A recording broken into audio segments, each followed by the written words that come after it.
C.1 Introduction to Asymptotic Notations. Yeah.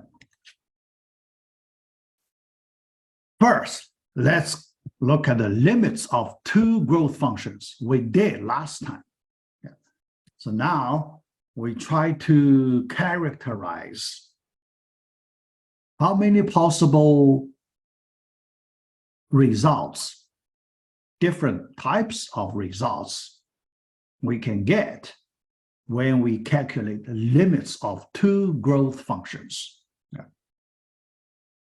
So we consider limit of the ratio of two growth functions. Yeah. So when we write our limit calculation in this way, think about how many different possible results we can get. Yeah. Here I give you a few cases. These four cases. First, the limit is 0. Yeah, the limit is 0. Yeah. Second, the limit is some non-zero constant c. Yeah.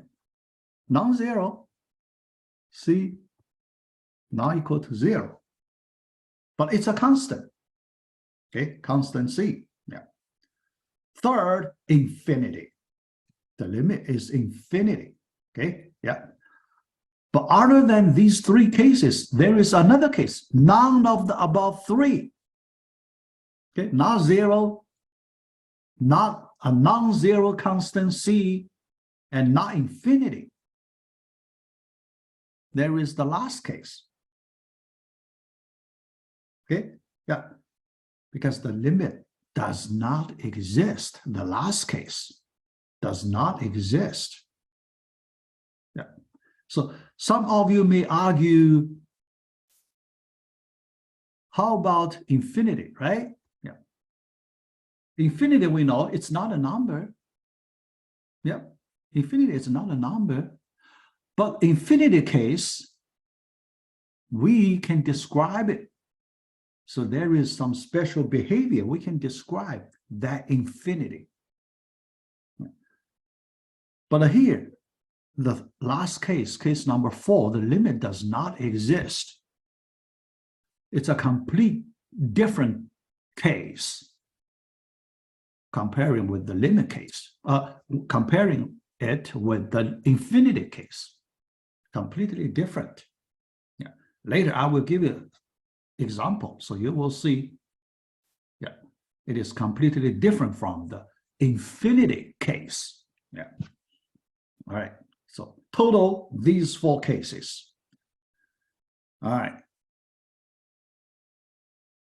Now let's have some further discussions on these 4 cases. Yeah.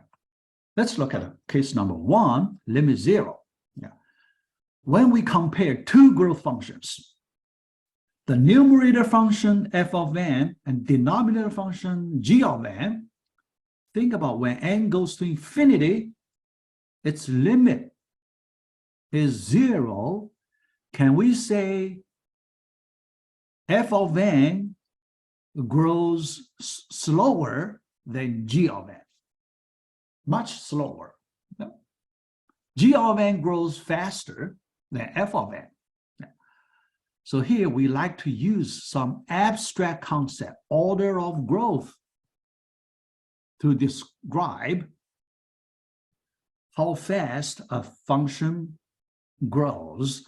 But here, at this point, we do not have order of growth definition. What's the definition of order of growth? Here, we just imagine there is some abstract order of growth. A function grows faster or slower, there should be some appropriate measure to measure how fast it grows. That measure, that hidden abstract measure, here we call it order of growth. Yeah. Later, I will give you a concrete description of this order of growth. Yeah. And here, we do not have specific description of order of growth, just some abstraction. Yeah. But later we will see concrete description. So when we compare, so two orders of growth for these two growth functions, the one grows slower, then we say the order of growth is smaller. The one grows faster, we say the order of growth is larger. Yeah. So this concept. So when we compare, yeah. All right. For case number 2, the ratio is, the limit of the ratio is non-constant, non-zero constant C. This case, we say they have the same order of growth. Yeah, constant. Yeah, same order of growth. Okay, yeah, because that constant, last time we know, the constant could be canceled out. The constant, non-zero constant, is not that important. Yeah. So here we treat them the same order of growth in case number 2. Yeah. Then case number 3, f of n grows faster than g of n. So we can say the order of growth of f of n is greater than order of growth of g of n for the first 3 cases. So we use abstract concept order of growth to describe how fast they grow. But one thing later we need to address, what is this order of growth? Yeah, you can see it. Actually, there is a concrete number you can use to help you understand it, this concept. Yeah. For case number 4, then it's harder to describe, yeah, because none of the above 3 cases, the limit does not exist. Because nobody can guarantee the ratio of 2 growth functions when n goes to infinity, the ratio always has a limit. Nobody can guarantee that. Okay, sometimes it has a limit, but sometimes it does not have a limit. That could happen. Yeah. So we use case number 4 for this case. Yeah. Limit does not exist, this case. Yeah. All right. Yeah. Then later in our discussion, we need to use these 4 cases. But in our discussion, we need some compact notations for these cases. Yeah. Otherwise, it requires a lot of words to describe these cases. Yeah. So we want some concise notation here. Yeah. All right. So for case number 1, we use this notation. F of n belongs to little o of g of n. This notation, little o of g of n. The meaning is f of n has smaller order of growth than that of g of n. Okay, yeah. So here you can see this notation is very abstract. Okay, yeah. So in this notation, yeah, so you want to understand this part, little o of, what's that? Yeah. Here we understand in this way. Yeah. So this notation is a set. In math, a set concept. Yeah. Little of G of n, it is a set. Okay, yeah. The set, it contains all those elements. Yeah, all those elements. Each element is a function, Yeah. And an element as a function in this set should have lower order of growth than that of G of n. That set. So we use this little o to represent that set. Okay. Then we say f function belongs to this set of functions. Yeah. All right, so that's the first case. Second case, we use big theta notation. F of n, same order of growth. Yeah. F of n belongs to big theta of G of n. Another set, yeah, a different type of set. Okay, big theta of G of n. So this set of functions contain all those functions whose order of growth are the same as that of G of n. That meaning, okay, yeah. So the big theta of G of n, yeah.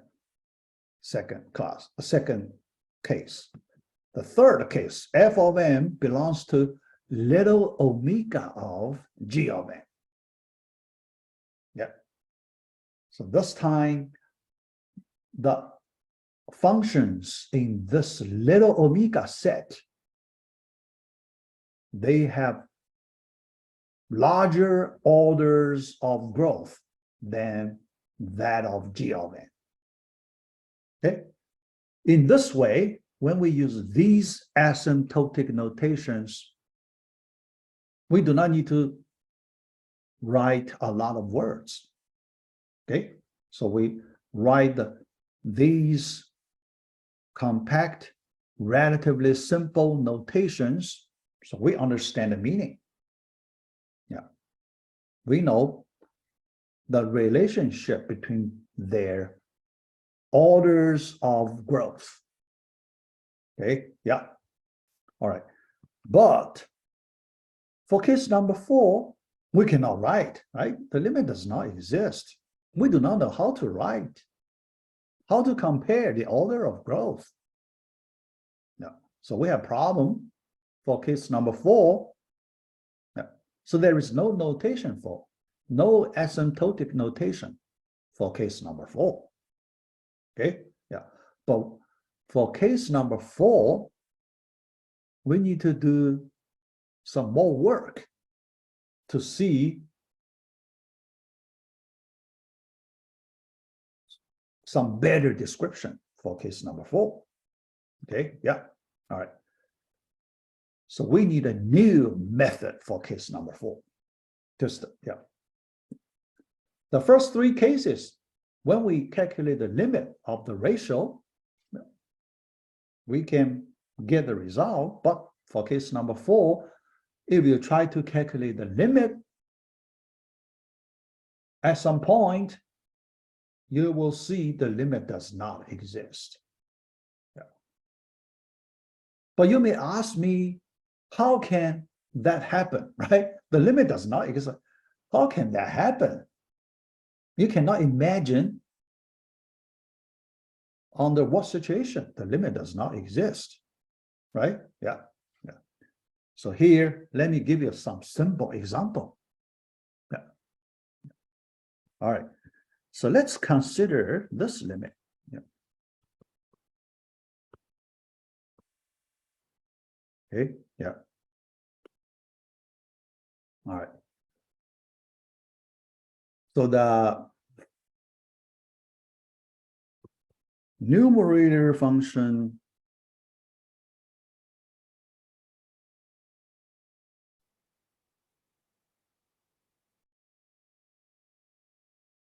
how about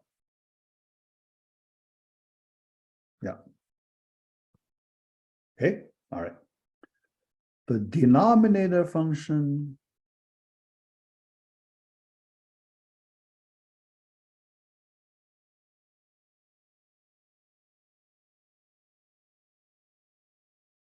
okay, yeah. Let's look at this special ratio. Okay, all right. First, let's try to simplify because n plus 1 almost the same, right? Yeah. So if we calculate their limit, the limit will be 1. Yeah. So if we calculate the limit separately, n over n plus 1, we will get 1. Okay. Yeah. So this part we can, we can use limit 1 to replace it. Yeah. So that means we only need to calculate the limit of the first part. 3 plus n over 2 minus. Okay, yeah. Now we want to see what is this limit. Yeah. Then you can see when n is even and odd numbers, this ratio takes alternative values, 2 different values alternatively. Okay, yeah. First, let's look at the even case. Even case. Even case, 3 plus 1 over 2 minus 1. Okay, yeah.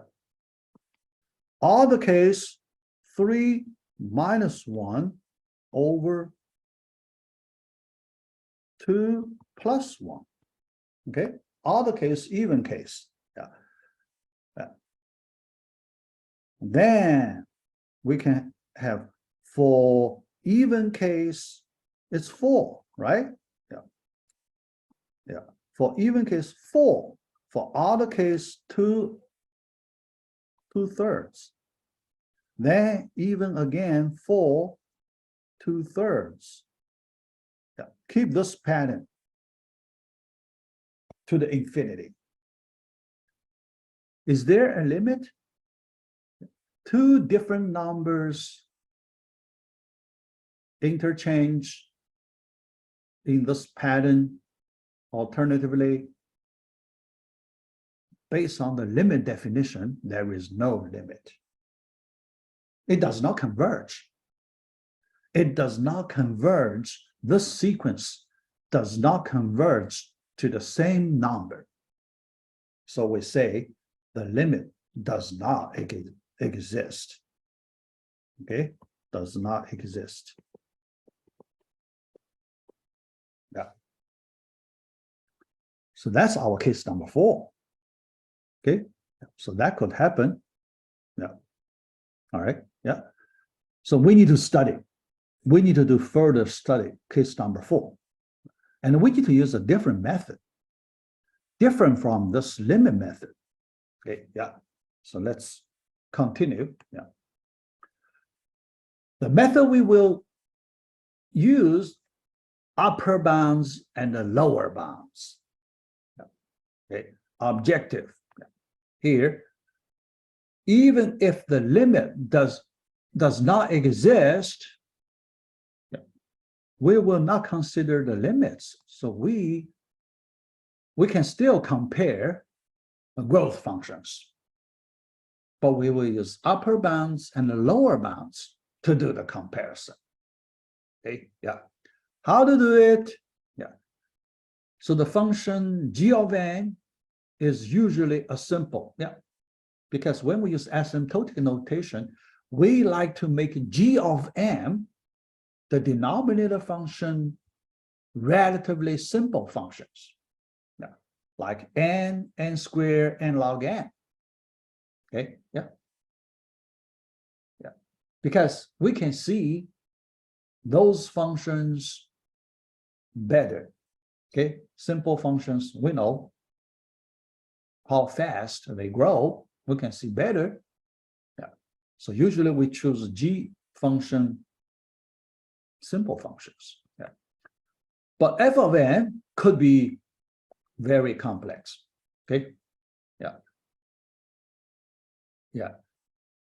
So we can consider many different complicated f function. Yeah. It's not the, in math, we know there is complex, special, complex meaning, right? Real, complex, yeah. But here we do not mean that, okay? Yeah. Our functions are all real functions. Yeah. Complicated. So here we get a complicated function. Yeah. All right. So we like to use some constant multiple of g of n to approximate f of n. Okay. Yeah. How to use g of n to describe f of n? Constant multiple of g of n. That's the way we use to describe f of n.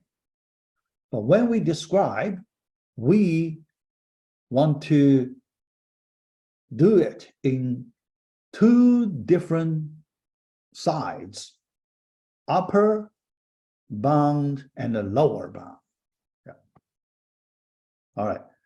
Specifically, we want to find two positive constants, C1 and C2. Yeah. Such that C2 times G of n less than or equal to f of n and less than or equal to C1 times G of n. This inequality. Yeah. All right. So here you can see when the limit of the ratio f of n over g of n does not exist, our next method, we use this upper bound or lower bound method to see, can we find C1, C2? If we can find, then we can make our conclusion. Now, if we can find such C1 and C2, we both have upper bounds and lower bounds, then we can make our conclusion. We can compare the order of growth, all two orders of growth for these two functions. We can do comparison. We can make our conclusion. Yeah. But there is a possibility you may not have both upper bound and a lower bound, right? Sometimes you have lower bound, sometimes you have upper bound, but you may not have both. Okay, you only have one bound. Yeah. That could happen. Yeah. So when that happens, so here you can see there are at least three different cases. Okay. One case, you only have lower bound, you do not have upper bound. Another case, you have upper bound, but you do not have lower bound. And the third case, you have both upper bound and a lower bound. For all these three cases, we use three different asymptotic notations. Yeah. So another three asymptotic notations. Okay, yeah. All right. So we can later we can write definitions for the asymptotic